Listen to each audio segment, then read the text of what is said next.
পঞ্চম শ্রেণীর প্রিয় শিক্ষার্থীরা, আমি বলেছিলাম তোমাদেরকে যে তোমাদের ৬টি বইয়ের প্রত্যেকটা অধ্যায় ভিত্তিক আমি একটা সাজেশন দিব। প্রত্যেকটা অধ্যায় থেকে কী পড়তে হবে, কোথা থেকে পড়তে হবে, কতটুকু পড়তে হবে এই বিষয়ে ভিডিও দিব। তো আজকের আমি এই বিজ্ঞান বইয়ের প্রথম অধ্যায় থেকে প্রথম পর্বটা করলাম।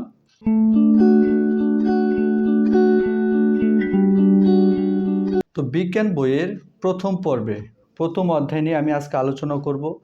এই অধ্যায় থেকে কোন অংশগুলো বেশি ইম্পর্টেন্ট, কোথা থেকে পড়তে হবে, কি পড়তে হবে, কতটুকু পড়তে হবে, এই বিষয়গুলো তোমরা ভালোভাবে খেয়াল করো।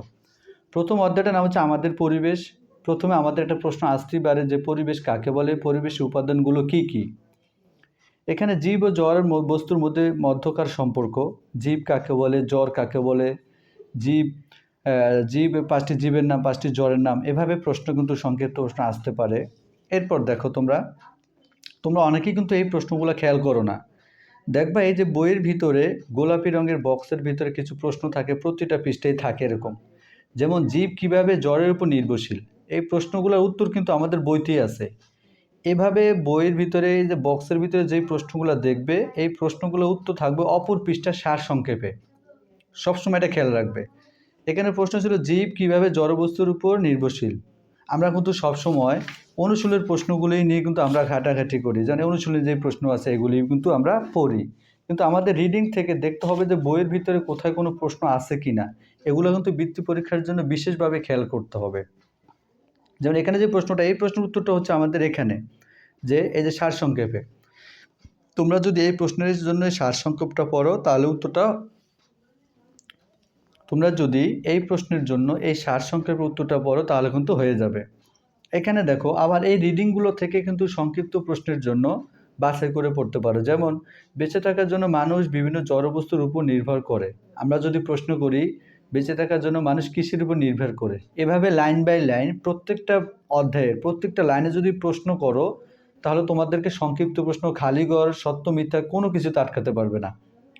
মানুষের শ্বাস গ্রহণের জন্য বায়ু ও পান করার জন্য পানি প্রয়োজন, এটাতে খালি ঘরও ধরতে পারো বা সংক্ষিপ্ত প্রশ্ন আসতে পারে। কিন্তু দেখো এখানে কিন্তু দাগানো আছে অলরেডি। আমরা এখান থেকে প্রশ্ন করতে পারি মানুষের শ্বাস গ্রহণের জন্য ঢেস ও পান করার জন্য ঢেস প্রয়োজন, বা এটাতে সংক্ষিপ্ত প্রশ্ন কিন্তু আসতে পারে। পুষ্টির জন্য খাবার প্রয়োজন। এই রিডিংগুলো যদি আন্ডারলাইন করে ভালো করে ব্র্যাকেট করে যেখানে প্রশ্ন হয় প্রশ্ন মতো পড়বে, কোনোটাকে আবার খালি করে ধরে পড়বে, তাহলে পরীক্ষা খুব ভালো হওয়ার আশা করছি। নিচে আছে অন্যান্য প্রাণী। অন্যান্য প্রাণীরও বেঁচে থাকার জন্য জড়বস্তুর উপর নির্ভরশীল, সকল প্রাণী বেঁচে থাকার জন্য খাদ্য, পানি, বায়ু ও বায়ু প্রয়োজন। তো এটা কিন্তু একটা সংক্ষিপ্ত প্রশ্ন আসতে পারে। মাটি ও পানি অনেক জীবের বাসস্থান, যদি এটা খালি ঘর আসতে পারে বা প্রশ্ন আসতে পারে। এর জন্য কী করব, আমরা প্রত্যেকটা লাইন আন্ডারলাইন করে ধরে ধরে পড়ব, যাতে আমাদের অর্থগুলো মনে থাকে এবং খালি ঘর আসলেও দেওয়া যায়, সংক্ষিপ্ত প্রশ্ন আসলেও দেওয়া যায়। নিচে দেখো উদ্ভিদ। উদ্ভিদ কি, উদ্ভিদের কয়েকটা বাসস্থানের নাম আসতে পারে। এবং আরেকটা কথা খেয়াল রাখবে তোমরা, তোমাদের বিজ্ঞান বইতে বা সমাজ বইতে দেখবে কি এরকম লাল রং করা কিছু লেখা থাকে। ওই লাল রং করার লেখাগুলো কিন্তু কোন সংক্ষিপ্ত প্রশ্নের জন্য খুবই গুরুত্বপূর্ণ। যেমন এখানে আছে বাস্তু সংস্থান কি, এটা কিন্তু যত পরীক্ষা হয়েছে প্রথম অধ্যায় থেকে সবসময় কিন্তু এই প্রশ্নটা থাকেই। কাজে বৃত্তি পরীক্ষার জন্য এই প্রশ্নটা খুবই ইম্পর্টেন্ট। এখানে রয়েছে তোমার আবাসস্থল কি, বাস্তু সংস্থান কি, এই প্রশ্নগুলো কিন্তু গুরুত্ব সহকারে তোমরা পড়বে। যদি আমরা অপর পৃষ্ঠা যাই, অপর পৃষ্ঠা দেখো উদ্ভিদ ও প্রাণীর পারস্পরিক নির্ভরশীলতা। উদ্ভিদ ও প্রাণী কীভাবে একে অপরের উপর নির্ভরশীল। আমি বলছিলাম যে এই গোলাপি রঙের বক্সের ভিতরে, এই বেগুনি রঙের বক্সের ভিতরে এই প্রশ্নগুলো থাকে এবং এই প্রশ্নগুলোর উত্তর থাকে অপর পৃষ্ঠার সার সংক্ষেপে। এই যে এখানে সার সংক্ষেপ, তার মানে এই প্রশ্ন উত্তরটা কিন্তু এখানে। তোমরা কিন্তু এই প্রশ্নগুলো অনেক সময় পড়ো না, এগুলো কিন্তু করা যাবে না। বৃত্তি পরীক্ষার জন্য এগুলি বেশি ইম্পর্টেন্ট। এরপর দেখো এখানে নিচে দেখানো ছকের মতো খাতা একটি ছক তৈরি করো। যেমন জীব কীভাবে পরস্পর নির্ভরশীল, জীব, উদ্ভিদ ও প্রাণী কীভাবে পরস্পর নির্ভরশীল, এটা কিন্তু আমাদের এখানে লিখে দেখাতে হবে। অপর পৃষ্ঠায় এই যে এই প্রশ্নটার উত্তর, এখানে উদ্ভিদ ও প্রাণী কীভাবে একে অপরের নির্ভরশীল, এই প্রশ্ন উত্তর কিন্তু এই সার সংক্ষেপে এখানে আছে। এছাড়া আমি আরেকটা কথা বলেছি যে প্রত্যেকটা লাইন থেকে প্রশ্নের মতো করে পড়বে। যেমন প্রাণী বিভিন্নভাবে উদ্ভিদের উপর নির্ভরশীল, এটা সংক্ষিপ্ত প্রশ্ন আসতে পারে যদি খালি ঘর আসে। যেমন ধরো এভাবে আসতে পারে যে প্রাণী বিভিন্নভাবে ঢেস উপর নির্ভরশীল, তাহলে এখানে উদ্ভিদের উপর নির্ভরশীল। এটা দেখো পরিবেশ, উদ্ভিদ ও প্রাণী একে অপরের উপর নির্ভরশীল, এটা খালি করে আসতে পারে। যেমন উদ্ভিদ ও প্রাণী একে অপরের উপর ঢেস, এভাবে আসতে পারে। খাদ্য তৈরির সময় উদ্ভিদে ত্যাগ করা অক্সিজেন প্রাণী শ্বাস গ্রহণের সময় ব্যবহার করে। খালি ঘর আসতে পারে, সংক্ষিপ্ত প্রশ্ন আসতে পারে। এরপর দেখো 4 নম্বরে উদ্ভিদ। উদ্ভিদ কি? উদ্ভিদের পরাগায়ন কি? বীজের বিস্তরণ কাকে বলে? এই যে লাল যে লেখাগুলো আছে এগুলো কিন্তু সংক্ষিপ্ত প্রশ্নের জন্য খুবই গুরুত্বপূর্ণ। তারপর এখানে দেখো পরাগায়ন কীভাবে সৃষ্টি হয়, পরাগায়ন কি? মাতৃ উদ্ভিদ থেকে বীজের বিভিন্ন স্থানে ছড়িয়ে হলে বীজের বিস্তরণ, এটা কিন্তু একটা সংক্ষিপ্ত প্রশ্নের জন্য খুবই গুরুত্বপূর্ণ প্রশ্ন। বীজের বিস্তরণ কি? তো তোমরা এভাবে যদি পড়ো আশা করছি সবার পরীক্ষা খুব ভালো হবে। এর অপর পৃষ্ঠা যদি আমরা দেখি, দেখো শক্তি প্রবাহ। বেঁচে থাকার জন্য জীবের শক্তি প্রয়োজন। এটা খালি ঘরে কিন্তু আসতে পারে যে বেঁচে থাকার জন্য জীবের ঢেস প্রয়োজন, তখন আমরা লিখবো শক্তি প্রয়োজন। আবার যদি আমরা প্রশ্ন করতে পারি যে বেঁচে থাকার জন্য জীবের কী প্রয়োজন, তখন শক্তি প্রয়োজন। যদি আমরা এভাবে ব্র্যাকেট করে আন্ডারলাইন করে পড়ি তাহলে একটা প্রশ্ন দিয়ে কিন্তু খালি ঘর দিতে পারি, শুদ্ধ অশুদ্ধ দিতে পারি এবং সংক্ষিপ্ত প্রশ্ন দিতে পারি। উদ্ভিদ সূর্য থেকে শক্তি পায়, খালি ঘরে আসতে পারে। উদ্ভিদ ঢেস থেকে শক্তি পায়, সূর্য থেকে শক্তি পায়। এভাবে যদি তোমরা পড়ো আশা করছি সবারই পরীক্ষা ভালো হবে। এরপর আসো, প্রাণী কিভাবে শক্তির জন্য অন্য জীবের উপর নির্ভরশীল? এই প্রশ্নের উত্তর আছে এই যে এখানে, এই যে সারসংক্ষেপে আমি বলেছি আগেই তোমাদেরকে। এরপর দেখো এখানে সকল জীবের প্রাণী শক্তি, সকল প্রাণী শক্তির জন্য প্রত্যক্ষ বা পরোক্ষভাবে উদ্ভিদের উপর নির্ভরশীল।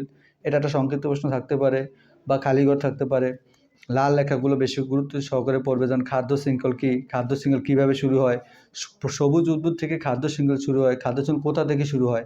এবং এই যে তোমরা একটা ছক দেখতে পাচ্ছ, এই ছকটা কিন্তু তোমাদের টিক চিহ্নের পরীক্ষায় থাকবেই, মানে নৈর্ব্যক্তিক প্রশ্নে থাকবেই। যেমন খাদ্য শৃঙ্খলটা কী? সঠিক খাদ্য শৃঙ্খল কোনটি? এই প্রশ্নটা কিন্তু আসে কিন্তু। সেটা হচ্ছে ঘাস, ঘাসফড়িং, ব্যাঙ, সাপ, ঈগল।